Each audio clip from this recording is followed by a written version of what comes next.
محبوب اور پرندے کو ہمیشہ کے لیے آزاد چھوڑ دو، اگر وہ اپنا ہوا تو واپس ضرور آئے گا۔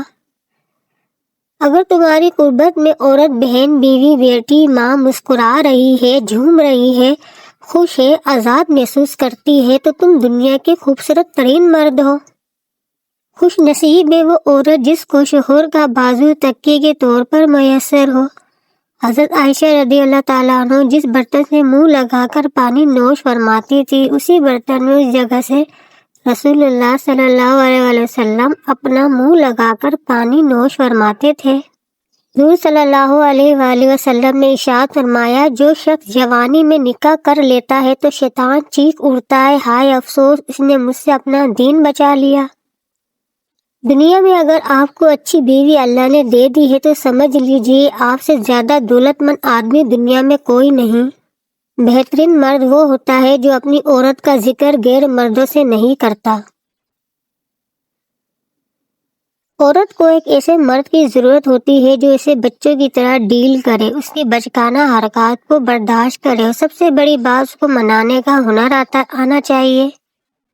کہتے ہیں عقل مند عورت وہ ہوتی ہے جو دنیا کے سامنے اپنے شوہر کی برائی اور غلطیوں پر پردہ ڈالتی ہے اور علیحدگی میں اسے پیار سے سمجھاتی ہے۔ اس طرح دنیا کے سامنے وہ شریف آدمی کی بیوی کہلوا کے اپنی عزت کرواتی ہے اور اپنے شوہر کی نظروں میں مزید عزت والا مقام بنا لیتی ہے۔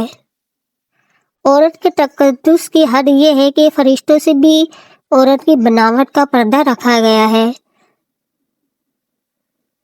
عورت ایسا مرد چاہتی ہے جس کا فیوچر اچھا ہو اور مرد ایسی عورت چاہتا ہے جس کا ماضی اچھا ہو۔ یقین مانے مرد اپنی پسندیدہ عورت سے نکاح کے لیے اللہ کے سامنے روتے ہیں۔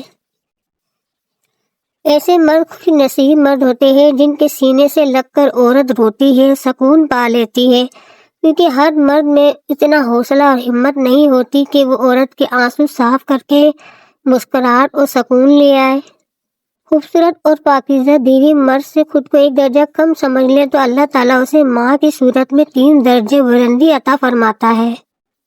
محبت کے بہت سے رنگ ہوتے ہیں، لیکن محبت میں سب سے خوبصورت رنگ عزت کا ہوتا ہے۔ عورت کے چہرے پر تمام رنگ مرد کی وجہ سے آتے ہیں، چاہے وہ خوشی کے ہوں یا غم کے۔ عورت ساری مصیبتوں سے تنہا لڑ سکتی ہے اگر اسے یقین ہو کہ اس کا مرد اس کے پیچھے کھڑا ہے۔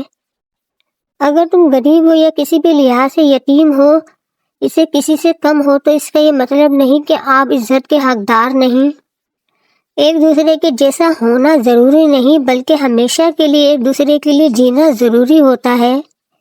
انسان کا زوال تب شروع ہوتا ہے جب وہ اپنے مخلص لوگوں سے منافقت شروع کر دیتا ہے۔ اگر آپ ٹوٹ گئے ہیں، تھک گئے ہو اور آپ میں ہمت نہیں رہی، لیکن پھر بھی مایوس نہیں ہونا، کیونکہ اللہ پاک ہے نا، وہ آپ کی تڑپ جانتا ہے، بس اللہ سے رابطہ جوڑ لو، سب اچھا ہو جائے گا۔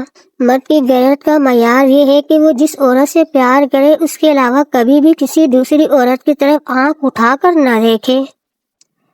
ایک مرد کی محبت تب تک کامل نہیں ہو سکتی جب تک وہ دوسری عورت کے احترام میں اپنی نظروں کو نیچے نہ کرے۔ عورت کو غلط بھی وہی انسان سمجھتے ہیں جو خود عورت کے ساتھ غلط تعلقات رکھتے ہیں۔ جس بیوی کا قد اپنے شوہر سے چھوٹا ہوتا ہے، وہ عورت اکثر مرد کو بہت زیادہ پیاری ہوتی ہے۔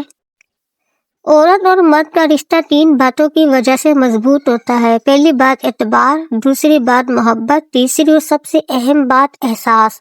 اگر ان تینوں میں سے ایک بات بھی آپ کے رشتے میں نہیں ہے تو یقین مانیے آپ کا رشتہ بالکل کھوکھلا ہے۔ اس دنیا میں اگر کوئی شخص آپ کو چھوڑ جائے یا آپ سے منہ پھیرے تو ممکن ہے آپ کی اس دعا کا نتیجہ ہو جو آپ نے مانگی تھی، اے خدا ہر اس شے کو مجھ سے دور کر دے جو میرے حق میں بہتر نہیں ہے۔ جب آپ کو ہر شخص سے شکایت ہونے لگے تو دیکھ لیجئے خرابی کہیں آپ ہی کے اندر تو نہیں۔ جو آپ سے محبت کی ثبوت مانگے تو اسے وہیں پر چھوڑ دو، کیونکہ جس کو یقین ہو وہ ثبوت نہیں مانگتا، اور جس کو شک ہو وہ ثبوت پر ثبوت مانگتا رہے گا، اور شک ایسا روگ ہے جس کا کوئی علاج نہیں ہوتا۔ یہ سچ ہے کہ عورت میں درد سہنے کی بہت طاقت ہے، مگر اس کا یہ مطلب ہرگز نہیں کہ وہ درد دیے جانے کے مستحق ہے۔ اگر کوئی اپنی زندگی آپ کی خوشی کے لیے مرتے دم تک اکیلا گزار سکتا ہے تو اس پاگل کو کبھی تنہا مت چھوڑنا، کیونکہ وہ آپ کا اصل مستحق ہے۔ زندگی کو سمجھنے کے لیے آپ کا سمجھدار ہونا ضروری نہیں، کیونکہ زندگی جب فلسفہ سمجھانے پہ آئے تو خود بخود ہی عقل آ جاتی ہے۔ مرد کو دل میں رہنے کی عادت ہوتی ہے، وہاں سے نکل کے وہ کہیں بھی نہیں رہ سکتا۔ کچھ لوگ شفا جیسے ہوتے ہیں، بات کرتے ہیں تو تسکین ملتی ہے، لفظ کہتے ہیں تو مرہم لگتے ہیں۔ کچھ لوگ صرف لوگ نہیں ہوتے، وہ ہمارا علاج اور سکون ہوتے ہیں۔ میں نے محبت میں عورت سے بڑا بیوقوف نہیں دیکھا۔ اکثر ایسے لوگوں کو اپنا سمجھ بیٹھی ہے جو خود بھی اپنے نہیں ہوتے۔ مرد کا کام ہے عورت کو سمجھنا نہیں، بلکہ اسے محسوس کرنا، اس کی حفاظت کرنا اور اس کی عزت کرنا ہے۔ یہ سب باتیں عورت کو مشکل سے مشکل وقت میں بھی جینے کا حوصلہ دیتی ہیں۔ ہر رات اسے بھول جانے کا عہد کر کے سوتی ہوں، لیکن صبح اٹھتے ہی دل میں اس کے لیے بہت زیادہ محبت محسوس کرتی ہوں۔ آج کل محبت وہ ہے جو عورت کو امیر مرد سے ہوتی ہے اور مرد کو خوبصورت عورت سے ہوتی ہے۔ لوگوں کو کھونے سے نہ ڈرو، بلکہ اس بات سے ڈرو کہ کہیں تم لوگوں کو خوش کرتے کرتے خود کو نہ کھو دو۔ ایک لڑکی جب قبول ہے کہتی ہے تب وہ اپنا بچپن، اپنا گھر اور کچھ خوابوں کو خدا حافظ کہہ رہی ہوتی ہے۔ یہ عشق کا کون سا مقام ہے کہ اسے بھولنے، اس سے دور ہو جانے کے باوجود بھی اس سے محبت ہر پل بڑھتی جا رہی ہے، اس کے سوا کچھ سوچ ہی نہیں۔ ضروری نہیں کچھ غلط کرنے سے ہی دکھ میں بعض اوقات حد سے اچھے ہونے کی بھی قیمت چکانی پڑتی ہے۔ انسان جب پیدا ہوتا ہے تو اللہ پاک اس کی فطرت میں محبت اور خلوص کو بھی ساتھ ہی پیدا کرتا ہے۔ نفرت اور پتھر دل بنا انسان کو انسان ہی سکھاتے ہیں۔ محبت کے قیمتی لمحات انا کی نظر کر دیے جائیں تو ہاتھ میں بس گھڑی رہ جاتی ہے، وقت نکل ہی جاتا ہے۔ بیوی بھی عجیب ہمدرد ہے، شوہر سے ناراض ہو جائے تو خود بھوکی سو جاتی ہے، اور اگر شوہر ناراض ہو جائے تو اسے بھوکا نہیں سونے دیتی۔ رنگین لباس پہننے سے زندگی کھونے ہوئے رنگ کبھی واپس نہیں آتے۔ عورت وہ نہیں جو ہزاروں مردوں کو دیوانہ کر دے، بلکہ عورت تو وہ ہے جو ایک ہی مرد کو 1000 بار دیوانہ کر دے۔ مرد کو اس عورت سے بات کرنے کا چسکا لگ جاتا ہے جس میں 2 عادات ہوں، سادگی پسند ہو، ایک خوبصورت چہرہ ہو، دوسرا نرم دل ہو۔